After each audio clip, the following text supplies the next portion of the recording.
Capítulo 13. Pombal e os jesuítas.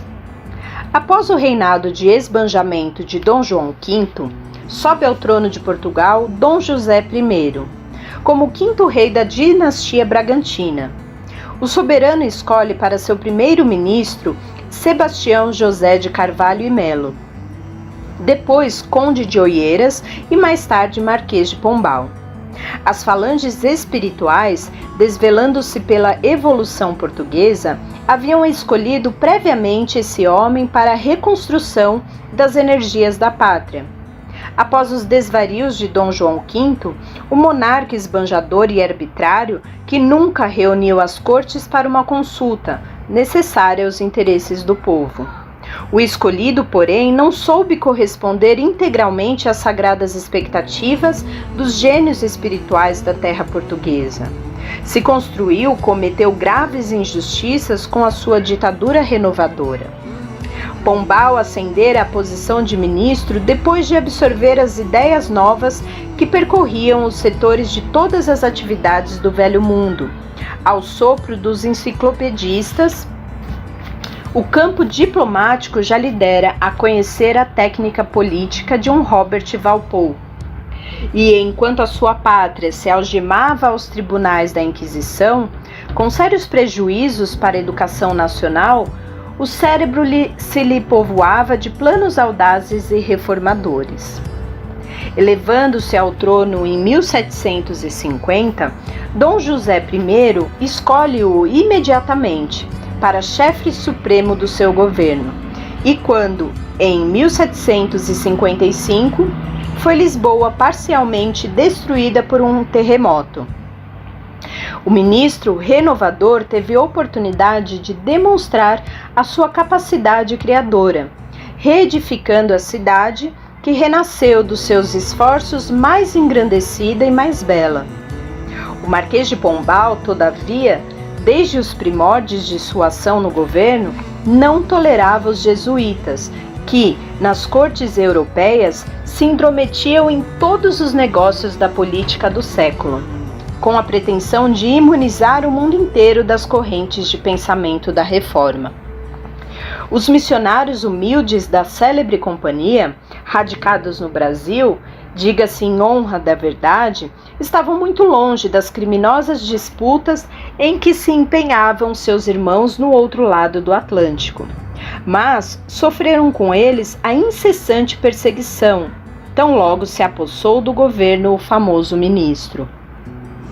Surge, afinal, o atentado contra a vida de Dom José I em 1758.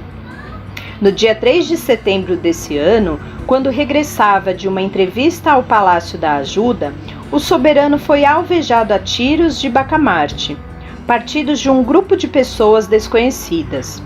As suspeitas recaíram no Marquês de Távora e seus filhos, no Conde de Atouguia e no Duque de Aveiro, conquanto fosse esse último um dos implicados no movimento regicida. O mesmo não acontecia aos Távoras, inocentes daquele delito. Instaurou-se um processo que terminou, apesar de todas as suas clamorosas irregularidades, com a sentença de morte para todos os implicados. Em vão procuram os portugueses influentes na corte modificar a decisão do ministro. Os condenados sofrem os mais horrorosos suplícios em Belém e a própria Dona Leonor Tomásia, Marquesa de Távora, foi decapitada. Pombal aproveita o ensejo que se lhe oferece para justificar a expulsão dos jesuítas, apontando-os como autores indiretos do atentado, e Dom José I, a instâncias do seu valido, assina sem hesitar o decreto de banimento. Esse ato de Pombal se reflete largamente na vida do Brasil. Todo o movimento de organização social se devia, na colônia, aos esforços dos dedicados missionários. O clero comum possuía escravos numerosos e chegava a defender o suposto direito dos escravagistas, incentivando a caça aos índios e abençoando a carga misérrima dos navios negreiros. Os jesuítas, porém, sempre trabalharam no início da organização brasileira, dentro dos mais amplos sentimentos de humanidade. Aldeavam os índios, aprendiam a língua geral, a fim de influenciarem mais diretamente no ânimo deles, trazendo as tabas rústicas às comunidades da civilização, e foram, talvez, naqueles tempos longínquos, os únicos refletores dos ensinamentos do alto, advogando o seu verbo inspirado à causa de todos os infelizes. A sua expulsão do Brasil retardou de muito tempo a educação das classes desfavorecidas e, se o ministro de Dom José I estendeu algumas vezes o seu dinamismo renovador até a pátria do Evangelho, sua ação poucas vezes ultrapassou o terreno material, tanto que, mesmo alguns melhoramentos introduzidos no Rio de Janeiro pelo Conde de Bobadilla, que levantou aí a primeira oficina tipográfica do país, foram por ele destruídos, à força de decretos que constituíam sérios obstáculos à facilidade de educação no território da colônia. A esse tempo, observando a anulação dos seus esforços, os missionários humildes da cruz procuraram Ismael com instantes apelos. Seus trabalhos eram abandonados por força das determinações do ministro arbitrário. Suas intenções ficavam incompreendidas, suas ações baldadas no sentido de espalharem entre os sofredores as claridades consoladoras do ensino de Jesus. Mas o generoso mensageiro pondera bondosamente aos seus dedicados colaboradores. Irmãos, diz ele, muitas vezes, os próprios espíritos que escolhemos para determinados labores terrestres não resistem à sedução do dinheiro e da autoridade. Sentem-se traídos em suas próprias forças e se entregam, sem resistência, ao inimigo oculto que lhes envenena o coração. Deixai aos déspotas da terra a liberdade de agir sob o império da sua prepotência. Por mais que operem dentro das suas possibilidades no plano físico, a vitória pertencerá sempre a Jesus, que é a luminosidade tocante de todos os corações. Temos, porém, de considerar, a par da tirania política, que tenta destruir a nossa ação, o lamentável desvio dos nossos irmãos incumbidos de velar pelo patrimônio do Evangelho no mundo europeu. Infelizmente, não têm eles procurado levar a luz espiritual às almas aflitas e sofredoras, clareando a estrada dos ignorantes e abençoando o rude labor dos simples. Ao contrário, buscam influenciar os príncipes do planeta, disputando os mais altos lugares de domínio no banquete dos poderes temporais, em todos os países onde milita a Igreja do Ocidente. Peçamos a Jesus pelos tiranos e pelos nossos companheiros desviados da consciência retilínea. Se terminamos agora uma etapa da nossa tarefa, em que aproveitamos os elementos que nos oferecia a disciplina da companhia fundada por Loyola, prosseguiremos o nosso trabalho dentro de novas modalidades. Deixemos aos mortos o cuidado de enterrar seus mortos, como ensinou o Divino Mestre em suas lições sublimes. Vossos irmãos, transformando a cruz do Cristo num símbolo de opressão e despotismo, nos tribunais malditos da Inquisição, cavam a sepultura moral de suas almas, que se amoldam aos sacrilégios e à ignomínia. Quanto aos políticos, esses têm uma órbita de ação que não lhes é possível ultrapassar. O tempo e a experiência com a dor, eterna aliada de ambos, ensinarão às suas consciências a lei de fraternidade e de amor, que esqueceram nos dias do fastígio e da glória efêmera sobre a face do mundo. Oremos por eles e que Jesus, na sua bondade infinita, nos acolha os corações sob o manto da sua misericórdia. Enquanto oravam, gotas suaves de luz se derramavam do céu sobre os caminhos tenebrosos da terra, e a palavra profética de Ismael teve, em breve, a sua confirmação.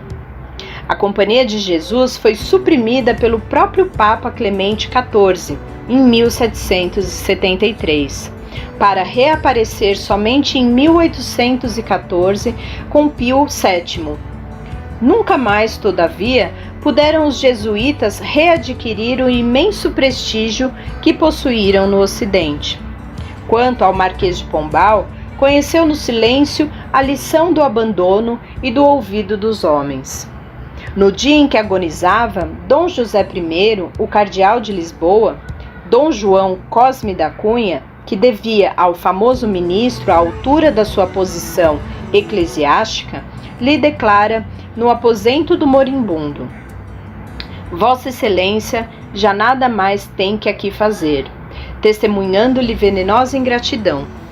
Daí a algum tempo, em subindo ao trono, Dona Maria I destituía o Marquês de todas as suas funções no reino, banindo-o da corte após rumoroso processo em que procurou fundamentar a sua condenação.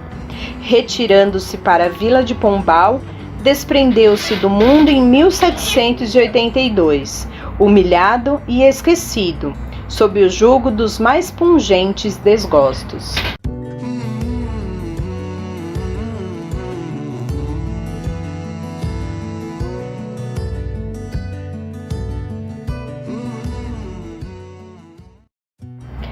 Capítulo 14. A Inconfidência Mineira. Por morte de Dom José, ascendeu ao trono sua filha, Dona Maria I, a Piedosa, a cuja autoridade ficariam afetas as grandes responsabilidades do trono. Naquela época em que um sopro de vida nova modificava todas as disposições políticas e sociais do velho mundo. No seu reinado, Portugal sente esvaírem-se-lhe as forças poderosas e se encaminha com rapidez para a decadência e para a ruína. Não fossem as notáveis influências de um Martinho de Melo ou de um Duque de Lafões, talvez fosse ainda mais desastroso o reinado de Dona Maria, escravizada ao fanatismo do tempo e às opiniões dos seus confessores. Por esse tempo, o Brasil sofria o máximo de vexames no que se referia ao problema da sua liberdade. A capitania de Minas Gerais, que se criara e desenvolvera sob a carinhosa atenção dos paulistas, era então o maior centro de riquezas da colônia, com as suas minas inesgotáveis de ouro e diamantes. A sede de tesouros edificara a Vila Rica nos cumes enevoados e frios das montanhas, reunindo-se ali uma pleiade de poetas e escritores que sentiriam, de mais perto, as humilhações infligidas pela metrópole portuguesa à pátria que nascia. A verdade é que em Minas se sentia, mais que em toda parte, o despotismo e a tirania.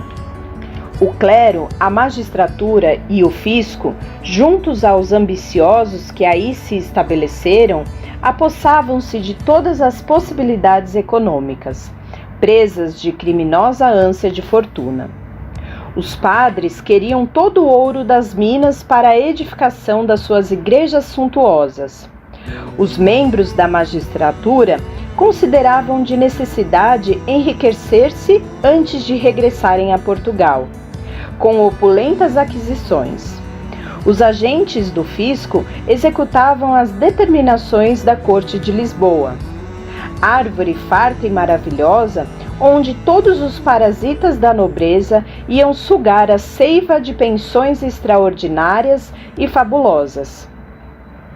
Eram então numerosos na Europa os estudantes brasileiros, os quais de lá voltavam ao país saturados dos princípios filosóficos de Rousseau e dos enciclopedistas.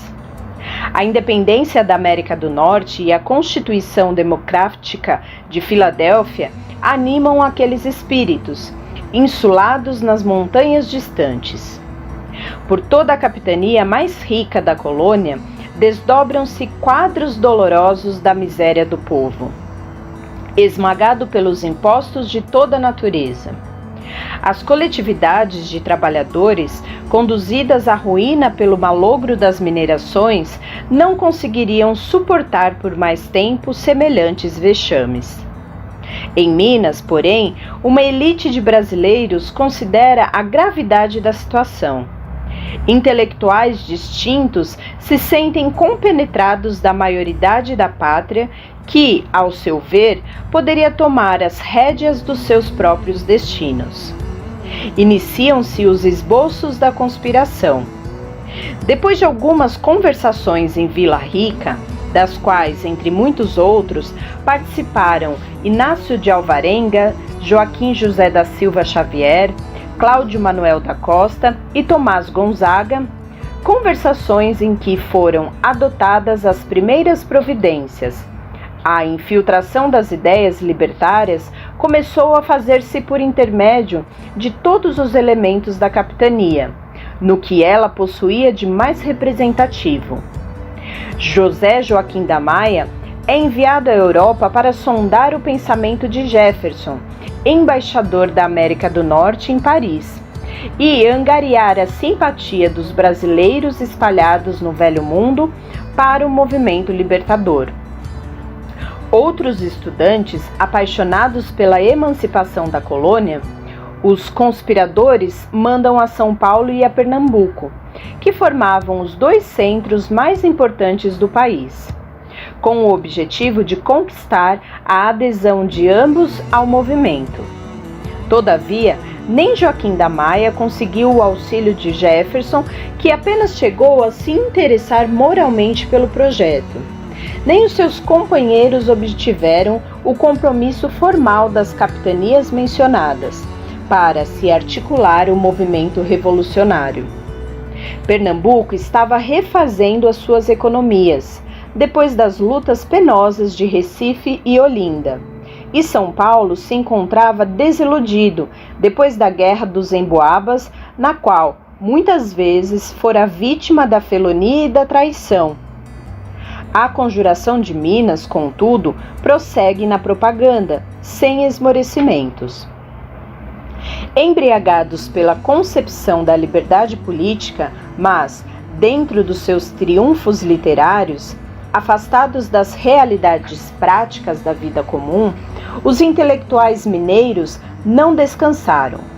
Idealizaram a República, organizaram seus símbolos, multiplicaram prosélitos das suas ideias de liberdade, porém, no momento psicológico da ação, os delatores, a cuja frente se encontrava a personalidade de Silvério dos Reis, português de Leiria, levaram todo o plano ao Visconde de Barbacena, então governador de Minas Gerais.